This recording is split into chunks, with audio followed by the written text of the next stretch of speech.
எல்லாம் வல்ல இறைவனுக்கு வணக்கம்.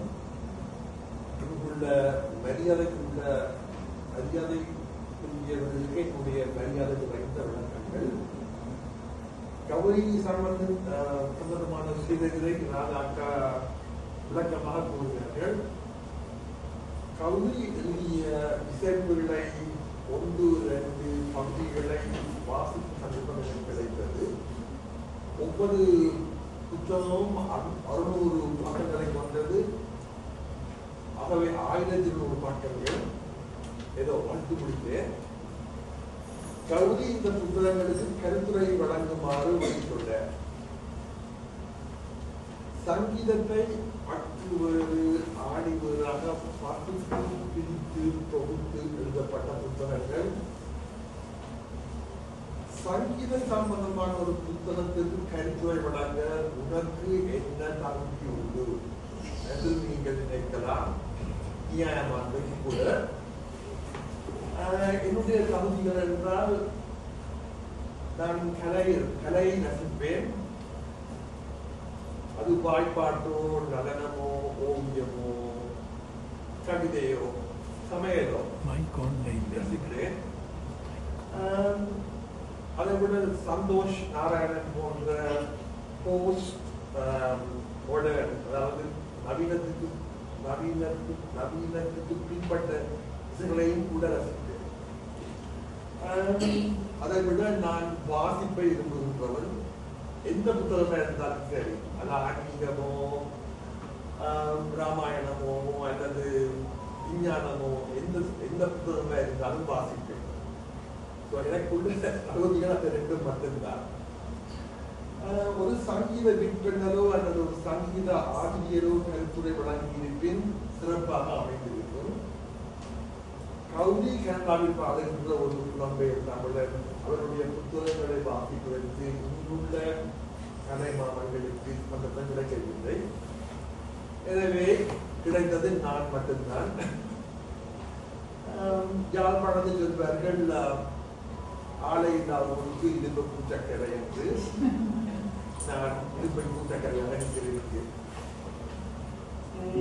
கர்நாடக சங்கீதத்தை ஒரு கற்கை நெறியாக கொண்டு படிப்பவர்களை கருத்து கொண்டு எழுதப்பட்ட ஒரு புத்தகம். பல நூலகங்களுக்கு சென்று பல புத்தகங்களை படித்து தொகுத்து எழுதியுள்ள வாய்ப்பாட்டு முதல் இசைக்கருவிகள் வரை அவற்றின் தோற்றம், பரிமாண வளர்ச்சி, அவற்றின் வேறுபாடுகள் என பலவற்றை அலசி ஆராய்கின்றார். அது தவிர மறு கலாச்சார இசையை வெறும் இசையுடன் இந்துஸ்தானி, சிங்களம், மேற்கத்திய இசைகளை எல்லாம் எங்கள் இசையுடன் ஒப்பிட்டு எழுதியுள்ளார். வாசிப்பதில் நன்கு என்ன புத்தகமாக இருந்தாலும் ஒரு முறை வாசித்து பார்ப்பது நல்லது. உதாரணமாக என் சங்கீத அறிவில் நான் நேற்று கல்யாணி ராகத்தான் மிகவும் எளிமையான ராகம். எல்லோரும் கற்கின்ற பொழுது முதலாவதாக படிக்கின்ற ராகம் கல்யாணி ராகம் நினைத்திருந்தேன். என்றால் எல்லாரும் பேசுகின்ற ராகம் அது. நான் நினைத்தேன் கல்யாணி ராகம் தான் பெருமோட ராகம். இந்த புத்தகம் படிக்காதான் தெரியும் அது பிள்ளை, அது கல்யாண ராகம் அல்ல, மாயமாட கவுளை ராகம். எனவே வாசிப்பது நன்று.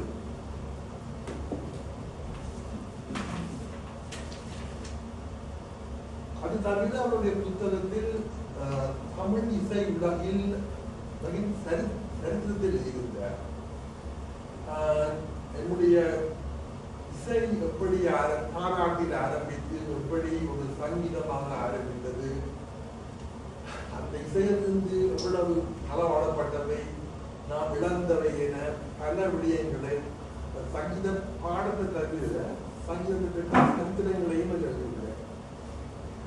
உதாரணமாக நான் மிகவும் கவர்ந்தது பறை மேளம்.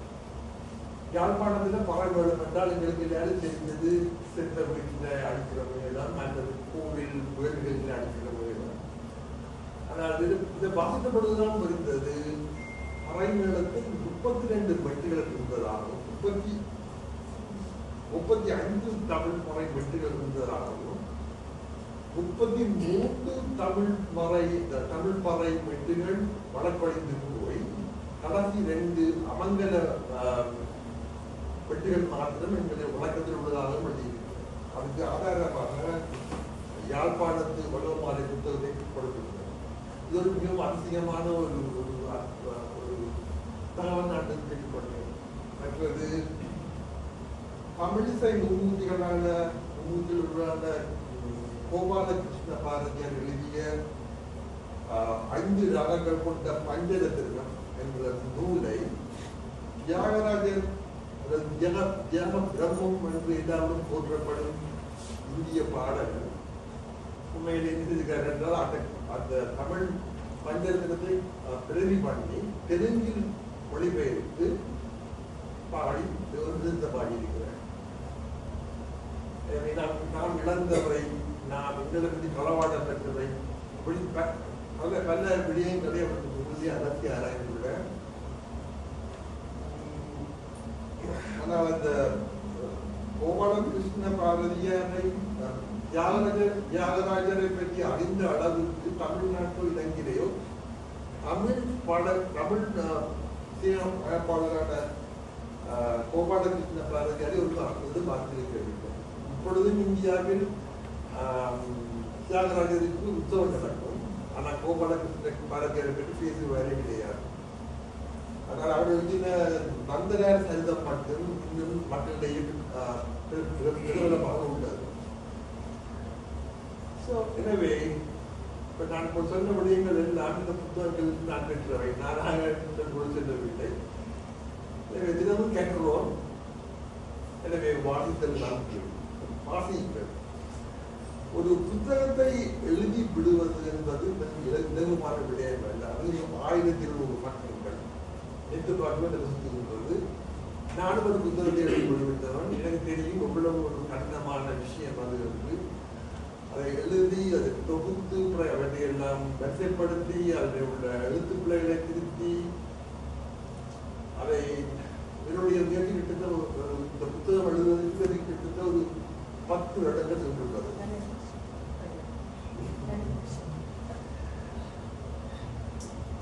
புத்தகம் எழுதுவது என்பது தான் பெற்ற அறிவை மற்றவருடன் பகிர்ந்து கொள்வது. அந்த பெரிய மனப்பான்மை, அந்த தாராள மனப்பான்மை எல்லாருக்கும் வராது.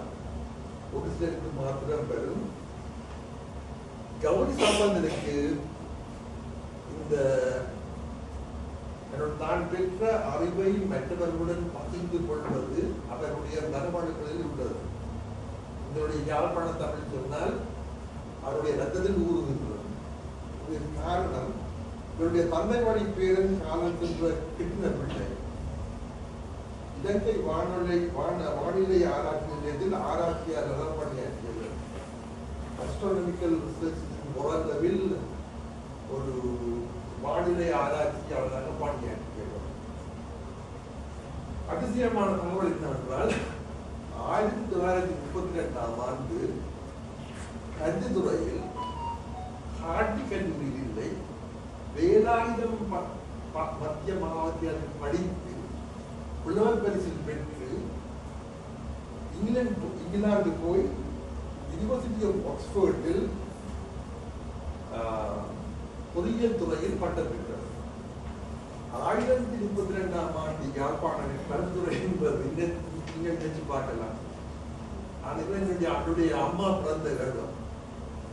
குழந்தைகள் எல்லாம் வீட்டில் சமையலறை பிறந்த காலம். அந்த காலத்தில் ஒரு தும்புளையில் பிறந்த ஒரு மனிதர் வேலாயுதம் பள்ளியில் படித்து பெற்று ஆக்ஸ்போர்ட் போய்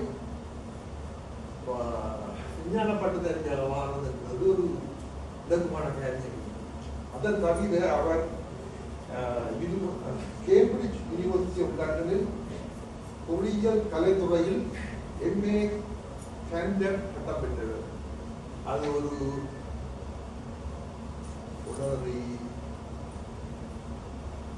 கௌரவ பட்டம் கொடுத்திருக்கிறார்கள்.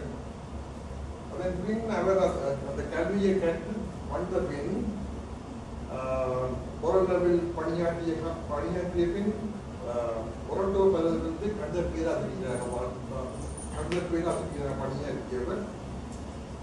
முக்கியமான தகவல் கோக்குமில் உள்ள டெக்னிக்கல் காலேஜ் ஜப்னாவை இவர்தான் ஆரம்பித்தார்.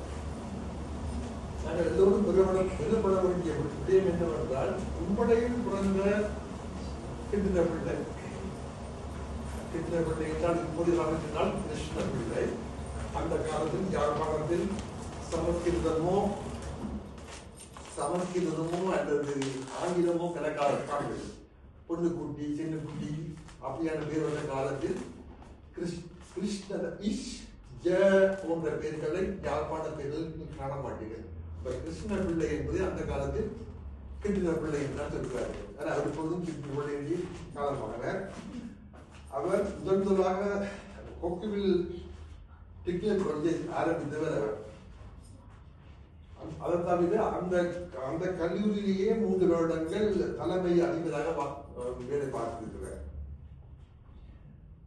அப்ப தான் பெற்ற கல்வியை மற்றவர்களுடன் பகிர்ந்து கொள்ள வேண்டும் என்ற ஒரு ஆர்வம் அவருடைய இடத்தில் ஒளியிருக்கிறது. அந்த ஒரு பெரிய ஒரு தொழில்நுட்பத்தையும் மனிதாபமானத்தையும் இணைக்கின்ற ஒரு முயற்சி.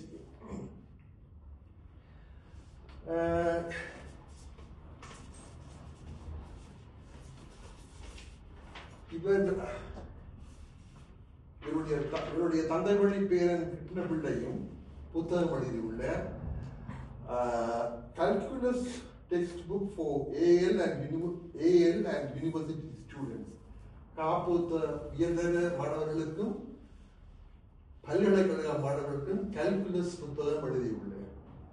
கால்குலஸ் நீங்க எல்லாரும் கேள்விப்பட்டிருப்பீர்கள், நீங்க எல்லாரும் படித்தவர்கள். அந்த மிகவும் நான் ஒரு உயிரியல் விஞ்ஞான பார்த்ததாரிய பெரிதாக கால்குலஸ் பற்றி தெரியாது.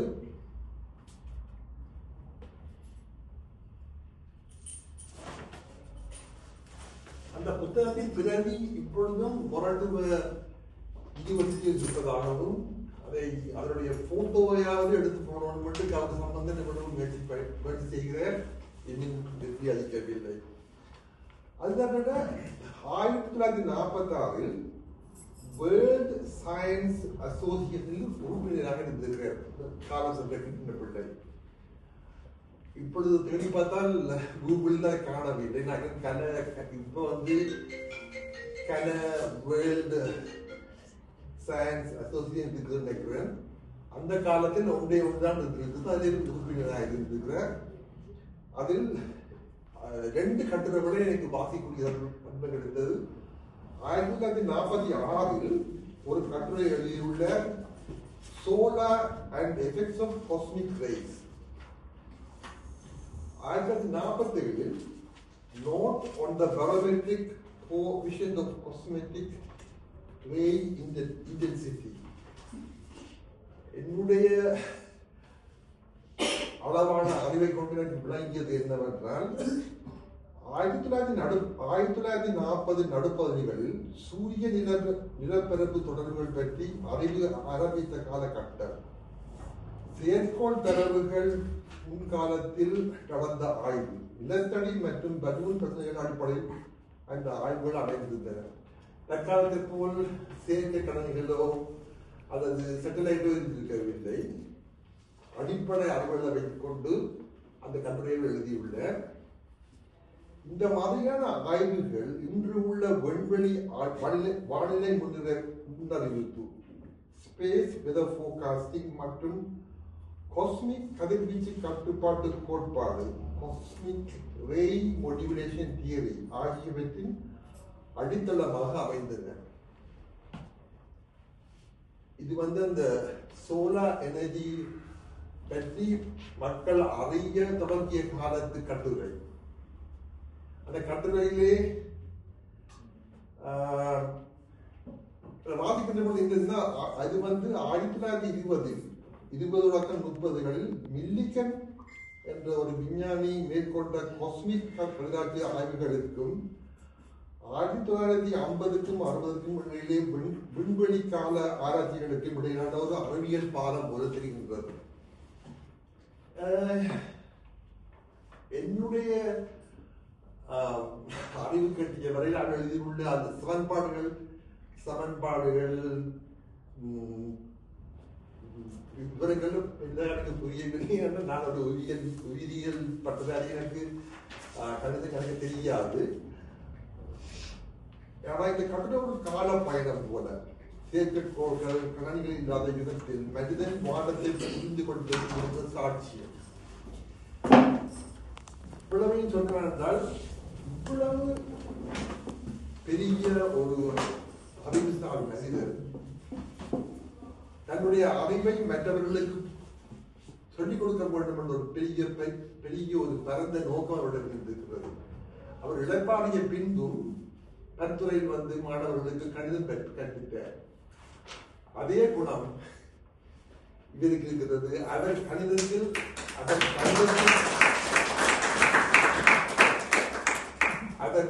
திறமசாலி, பொறியியல் துறை திறமசாலி, தன்னுடைய தான் பெற்ற அறிவை மற்றவர்களுடன் பகிர்ந்து கொண்டார்கள். கௌரி சம்பந்தன் சங்கீத துறையிலே இசைக்கருவிகளிலே மிகவும் திறமை வாய்ந்தவர். தன்னுடைய அனுபவம், தன்னுடைய அறிவை மற்றவர்களுடன் பகிர்ந்து கொண்டார்.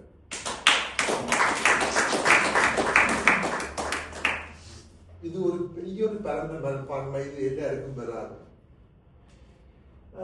இந்த புத்தகம் இசையில் ஆர்வம் உள்ளவர்களுக்கு ஒரு நல்ல புத்தகம். அல்ல என்ன போன்ற எதையும் வாசிப்பவர்களுக்கும் நல்ல ஒரு புத்தகம்.